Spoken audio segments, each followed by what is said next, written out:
这一章呢，我们讲这个加拿大跟美国的边境线上一集呢，我们讲了这个签订了这个俄拉冈条约，划定了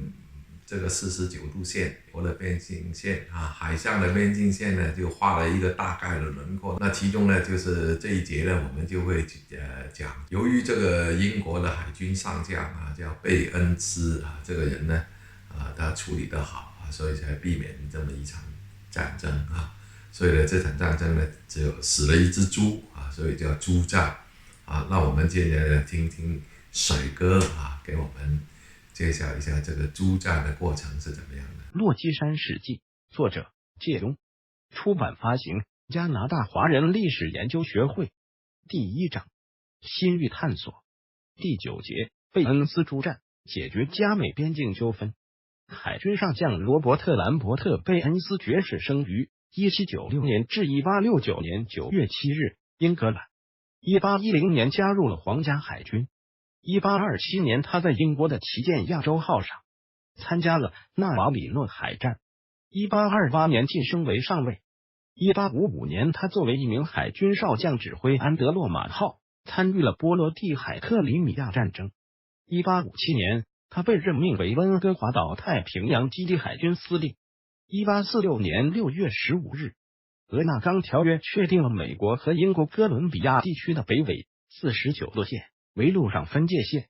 但从陆地到温哥华岛的海上分界线有些含糊不清。条约里写明是以主航道为分界，但具体哪一条航道就没有说清楚。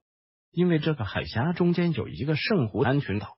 造成该处有几条航道。英国认为圣湖安群岛以东为主航道，而美国认为圣湖安群岛以西为主航道。1856年，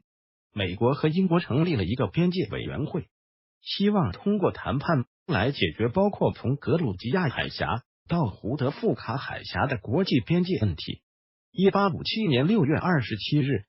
美国和英国边境谈判委员登上停靠在埃斯奎莫尔特港的英舰卫星号，举行了第一次会谈。实际上，胡德夫卡海峡中部有2个海峡，分别是圣湖安群岛西侧的哈罗海峡和东边的罗萨里奥海峡。美国主张以水面较宽的哈罗海峡作为分界线，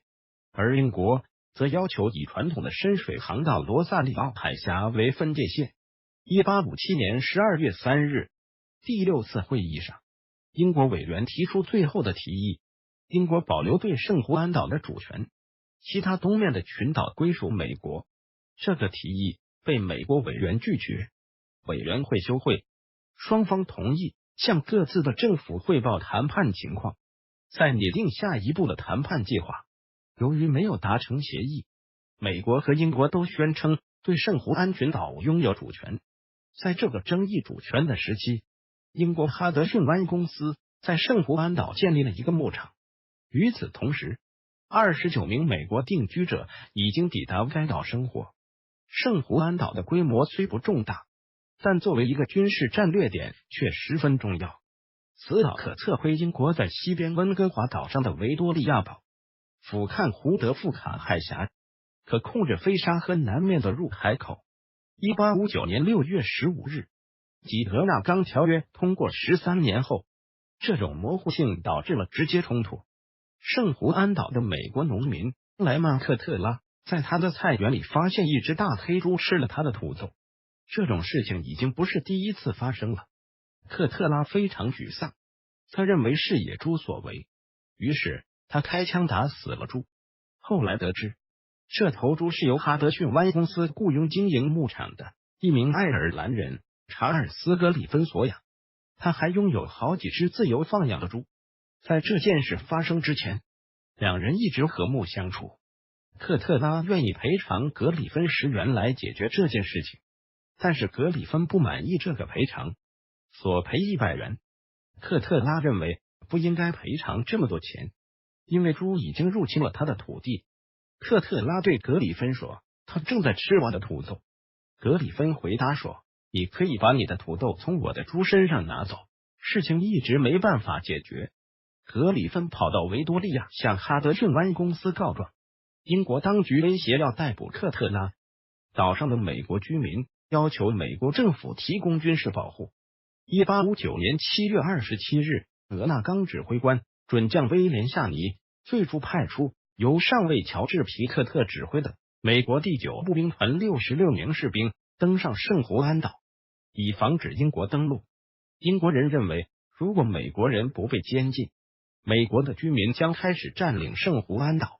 英国派遣舰队包括31门炮的护卫舰护营官号、21门炮的卫星号和13门炮的丰满号。指挥官是海军上校杰弗里·霍恩比，还有46名皇家海军陆战队员和15名皇家工兵也随舰前往对付美军。乔治·皮克特引用了一句名言：我们会再打一场美国独立战争的班克山战役，把国家战争风险继续推高。1859年8月10日，由塞拉斯卡西上校带领461名美国士兵和14门大炮增援。英国再派5艘英国军舰，共装备70门炮，携带2140人作为回应。在此期间，双方的军事对峙继续升级，但没有人开第一枪。温哥华岛殖民地总督詹姆斯·道格拉斯命令霍恩比派海军陆战队在圣胡安岛上登陆，但是霍恩比设法拖延，以大部分海军陆战队已前往中国为由，对这道命令暂缓执行，直指英国太平洋舰队司令罗伯特·兰伯特·贝恩斯乘坐84门炮的战列舰恒河号抵达温哥华岛为止。总督詹姆斯·道格拉斯向贝恩斯将军直接发出攻击命令，但他拒绝执行这条命令，认为两个大国为了一只猪而发生战争是愚蠢的行为。双方当地指挥官的命令基本相同，可以自卫，但绝不射击第一枪。连日来，英美两国士兵互相辱骂，双方都企图挑衅对方开枪，但双方纪律严明，因此无人开枪。在对峙期间，美国巡洋舰马萨诸塞号将舰上的8门32磅炮运至岸上阵地，对准了英舰。英国军舰则以演习为名，每天对附近露出海面的礁石开炮。这场军事对峙吸引了温哥华岛殖民地首府维多利亚的市民，他们每天乘坐小船来到圣胡安岛附近，观看双方的军事表演。当有关危机的消息传到华盛顿和伦敦时，两国政府震惊，并采取行动来平息这场可能随时爆发的国际事件。1859年9月，美国总统詹姆斯·布坎南派恩菲尔德斯科特将军解决日益严重的危机。美墨战争老将恩菲尔德斯科特从纽约出发，经过6个星期的航程，于1859年10月抵达圣胡安岛。他首先让将事态扩大的夏尼准将撤职，然后向詹姆斯·道格拉斯总督派出信使，表示希望双方撤回在圣胡安岛的兵力，只留下1个连的美军和1艘英国军舰，对这座岛实施共同占领，直至最后解决其归属问题为止。在这期间，美国军人每个星期天都被邀请登上英国军舰丰满号做礼拜，双方军人分享威士忌和雪茄。美国因为国内紧张局势日益加剧，内战即将到来，与英国协商，双方同意将岛上驻军减少至不超过100人。1860年3月21日，一小队英国海军陆战队士兵在圣胡安岛的西北海岸登陆，建立了英国兵营。此后12年间，英美两国对圣胡安岛实施共同占领。圣胡安岛上的英美驻军有着友善的社交生活，互相访问营地，庆祝各自的法定假日，举行各种体育比赛。在这期间，英属加拿大也出现了政治危机，并最终导致1867年成立加拿大自治领。尽管两国各自都有政客主张趁对方发生动荡的时候单方面吞并圣胡安群岛，但和平共管的状态一直保持下来，直至1871年由图鲁士国王威廉一世作出国际仲裁。1872年10月21日，由图鲁士国王威廉一世指定的仲裁委员会在日内瓦裁定，以哈罗海峡为国界，将圣胡安岛群划给美国。英军在当年11月25日撤出该岛。美军也在1874年7月撤出，出战事件终于告一段落。介中评论将在外，军令有所不受这句话讲的容易，其实要承担很大的政治风险。贝恩斯将军拒绝执行开战命令，靠的是他良好的教育背景、久经沙场的丰富经验，运用自己明辨是非的能力，经过独立思考、分析形势，才能做得出这种英明决定，避免了一场生灵涂炭的可怕战争。国家、社会、企业、家庭经常都会发生各种各样的摩擦纠纷，每一个人平时都要多看书学习，勤于思考，开阔视野，培养自己的独立思考和辨别是非能力，到了紧要关头才能做出英明正确的决定，避免很多冲突和矛盾升级，对于自己与他人都有莫大的裨益。我们又回来了，听完这个诸战是不是很精彩啊？这个诸战打的真的很精彩啊！又双方呢又有兵又有军舰又有大炮啊，那些我写这个故事呢也写得非常的精彩。以前英国人的军舰都是以有多少根大炮来决定它的规模有多大，到底这时候军舰有多大就讲它有多少门大炮，它的火力有多厉害啊。其次呢就是里面有多少根炮，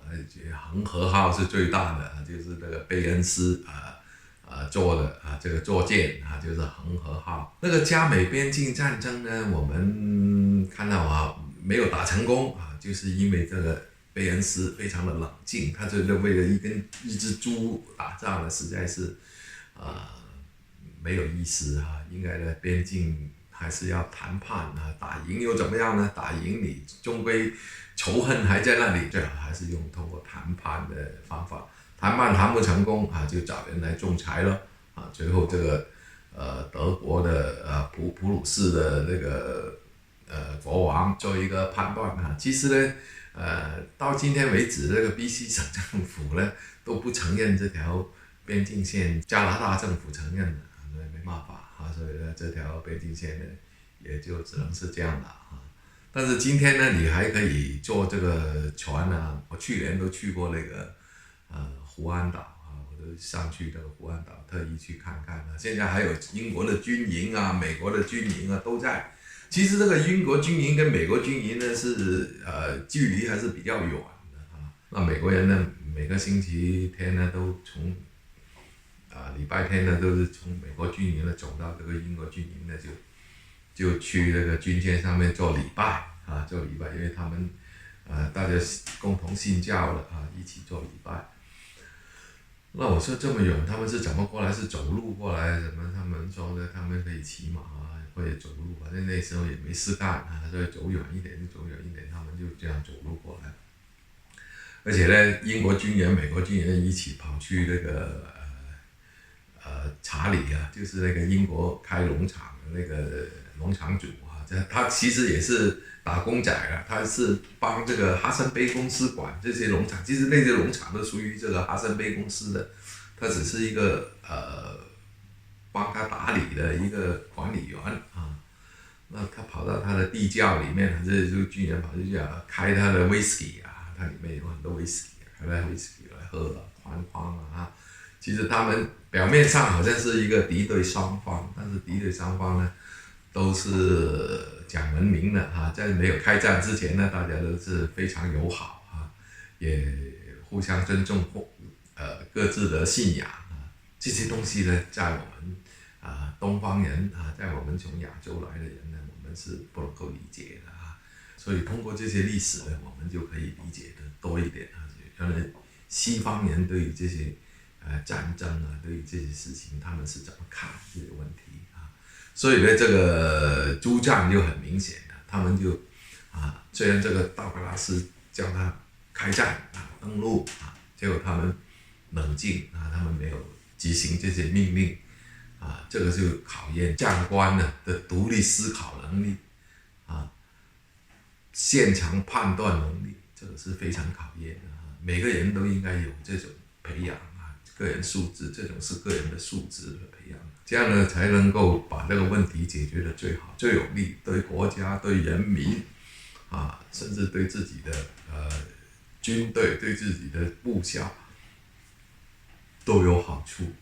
不是说勇猛冲杀了，这个就是最好的有什么事情动不动就翻台了，不用谈了，拳头来解决问题往往呢拳头解决问题的都不能长久反而这种通过谈判呢，通过妥协就并不是投降大家要搞清楚这个妥协呢是大家都能够接受范围达成协议，这个叫妥协这个让步呢是自己能够接受的条件下这个情况下你去签这个合同，这个叫妥协投降就不同了，投降就不能接受，你也给人家打败了，你也只能是投降你什么条件都不能谈妥协就不同了，妥协就可以你让一步我让一步，最后达成协议，这个叫妥协。所以妥协的